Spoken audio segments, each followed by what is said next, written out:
माननीय मातृप्रसाद जी।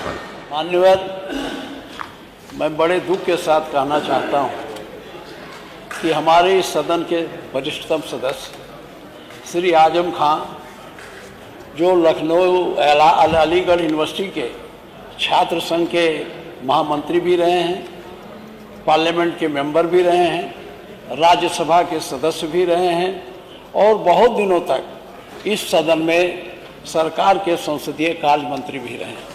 उनके विरुद्ध इस सरकार ने लगातार किस भावना से तमाम प्रकार के फर्जी मुकदमे लगाए और उनको जेल में डाला।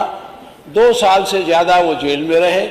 सुप्रीम कोर्ट से उनकी जमानत मंजूर हुई और वो अब जमानत से बाहर रहने के बाद भी ये सरकार उन्हें परेशान करने की गरज से रोज़ नए नए हथकंडे अपना रही है। जिस तरह से यहाँ मुकदमे लिखे जाते हैं मानवर, आप भी उसको देखते होंगे। इस प्रकार की प्रक्रिया कभी हुई नहीं।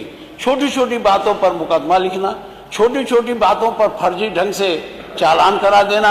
अभी कुछ दिन पहले जब वो जमानत से छूट के आए तो उनकी जमानत खारिज कराने के उद्देश्य से सरकार के तरफ से या वहाँ पुलिस अधिकारियों की तरफ से उनके विरुद्ध मुकदमा दर्ज कराने की कोशिश की गई है कि वो गवाहों को धमका रहे हैं, गवाहों को डरवा रहे हैं और इसी के साथ साथ उनकी यूनिवर्सिटी में, अभी अखबारों में पढ़ा है, यूनिवर्सिटी को बर्बाद करने के लिए उनके खोद खाद कर रहे हैं। कह रहे हैं कि उनके स्कूल में सफाई करने वाली मशीन थी, उसके टुकड़े ज़मीन में गाड़े गए थे, वहाँ से खोद के निकाले जा रहे हैं। उसको निकाल कर उनके ऊपर मुकदमा लिखा जा रहा है। ये यूनिवर्सिटी बहुत अच्छी यूनिवर्सिटी थी मानवर, इसके शिलान्यास में मैं भी गया था और बहुत अच्छी ढंग से चल रही थी।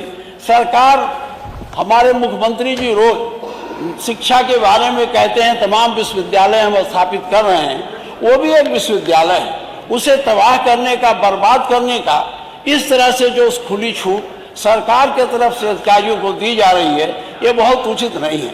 और ना तो वो अपराधी हैं, ना वो कोई क्रिमिनल है, ना ही वो कोई डकैत हैं। उनको, उनके बेटे, उनकी पत्नी को पिछली बार जेल में रखा गया था।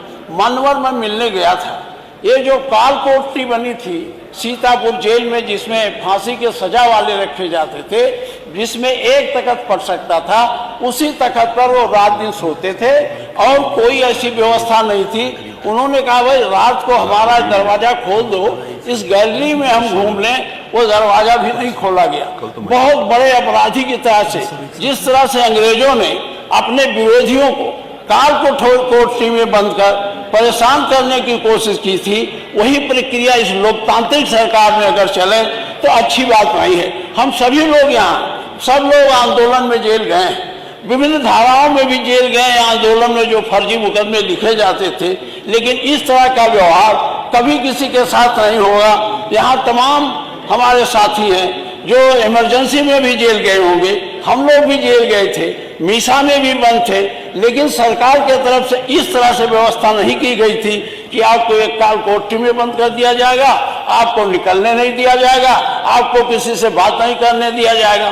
मैं खुद उनके गांव गया, सारे पुलिस वाले गांव का रामपुर गया, हमको घेर लिए, कहे आप उनके केवल अकेले उनके घर जाइए, आपके साथ कोई जा नहीं सकता। इस तरह से सख्ती का क्या मतलब है? कोई बड़े अपराधी आज सड़कों पर घूम रहे हैं, जिनके पीछे इनके पुलिस नहीं है। एक पढ़े लिखे, एक विद्वान, एक जनप्रतिनिधि के खिलाफ यह सरकार इस तरह से पीछे पड़ी हुई है। इसके लिए मैं आपसे चाहता हूं मानवर, उनको ये जो फर्जी मुकदमे लिखे जा रहे हैं, मैं संसदीय कार्य मंत्री जी से भी आप आज भी पुलिस वहाँ घेरे बैठी है। अच्छा, आज भी बता रहे हैं पुलिस घेरे बैठी है, फर्जी मुकदमे लिखे जा रहे हैं। कोई इतने बड़े अपराधी नहीं है, कोई इतने बड़े अपराधी नहीं है कि रोज फर्जी मुकदमा लिखाओ। और संसदीय कार्य मंत्री जी तो इधर थे उधर थे, सब लोग वहीं बैठते थे, उनके कामों को भी देखते थे। मैं आपके माध्यम से कहना चाहूँगा, सरकार से कहना चाहूँगा, संसदीय मंत्री जी से कहना चाहूँगा, अब बहुत हो चुका। 2 साल 2.5 साल तो इमरजेंसी में भी नहीं बंद रहे, 20 महीना रहे हैं। और 20 महीने के बाद एक जनप्रतिनिधि को, जो न कोई डकैत है, न कोई चोर है, न किसी प्रकार का माफिया है, उसको इस तरह से जेल में रखकर और फर्जी मुकदमे द्वारा छोटे छोटे मुकदमे, ईंट चोरी, अब किताब निकाला जा रहा है कि किताब चोरी होकर वहां रखी है, और सफाई मशीन तो मैंने बताया वो खोद के निकाला जा रहा है। तो ये बहुत अच्छी बात नहीं है। और राज्य में सरकारें आती जाती हैं। संसदीय कार्य मंत्री जी, हम लोग भी वहाँ रहे हैं, हम लोग भी इधर, आप इधर थे, हम लोग भी उधर रहे हैं। कभी इस तरह की घटनाएं नहीं होनी चाहिए। और आप उनके बारे में खुद जानते हैं वो क्या है। ये सही है कि उनको जानबूझकर परेशान किया जा रहा है। कोई इतना बड़ा आपराधिक घटना नहीं है जिसके नाते उनको इतने दिनों तक जेल में रखा जाए।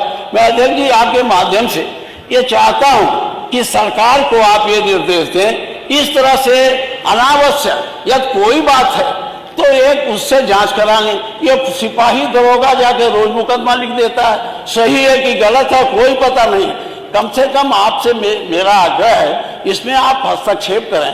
आपका एक जनप्रतिनिधि है और जो बहुत गंभीर जनप्रतिनिधि रहे हैं, एमपी रहे हैं, राज्यसभा सदस्य रहे हैं, यहाँ 9 बार के एमएलए रहे हैं, संसदीय कार्य मंत्री रहे हैं, नगर विकास मंत्री भी रहे हैं। ऐसे लोगों को इस तरह से न परेशान किया जाए। ये मैं आपसे यही चाहता हूँ, संसदीय कार्य मंत्री जी से आपके माध्यम से निवेदन करना चाहता हूँ कि आप इसमें थोड़ा गंभीरता से सोचें। बहुत हो गया, बहुत हो गया। दुर्बल को इतना ना सताइए, मैं आगे दोहा नहीं कहना चाहता, इतना मत सताइए, इतना मत परेशान करिए, बहुत हो गया। आपसे निवेदन है कि फर्जी मुकदमे जो लिखे जा रहे हैं इनको आप बंद कराइए। आपने जितना करना था उतना कर दिए, जितना दंड देना था उतना दंड हो चुका। अब बहुत ज्यादा दंड, फर्जी दंड बिना किसी कारण के 2 साल से ज्यादा जेल में रहना, ये बहुत बड़ी बात है। इसलिए मैं आपके माध्यम से चाहता हूं कि संसदीय कार्य मंत्री जी इसमें कुछ हस्तक्षेप करिए और पुलिस को जरा आप हिदायत करिए, फर्जी मुकदमे क्यों लिखते हैं। इसलिए मुझे आपसे कहना है, मैं फिर आपसे आग्रह करता हूं आप इसमें हस्तक्षेप करें, क्योंकि वो यहाँ उनके संरक्षण की जिम्मेदारी भी मान्यवर आपकी है। स्पीकर जो होते हैं वो हमारे सभी हितों के रक्षक भी होते हैं। तो हमारे इन हितों के रक्षक के नाते आप इसमें हस्तक्षेप करिए, मुख्यमंत्री जी से बात करिए, संसदीय कार्य मंत्री से बात करिए, और इस तरह से अब परेशान न किया जाए। यही मेरा आपसे अनुरोध, और इस पर चर्चा कराई जाए। बात आ गई।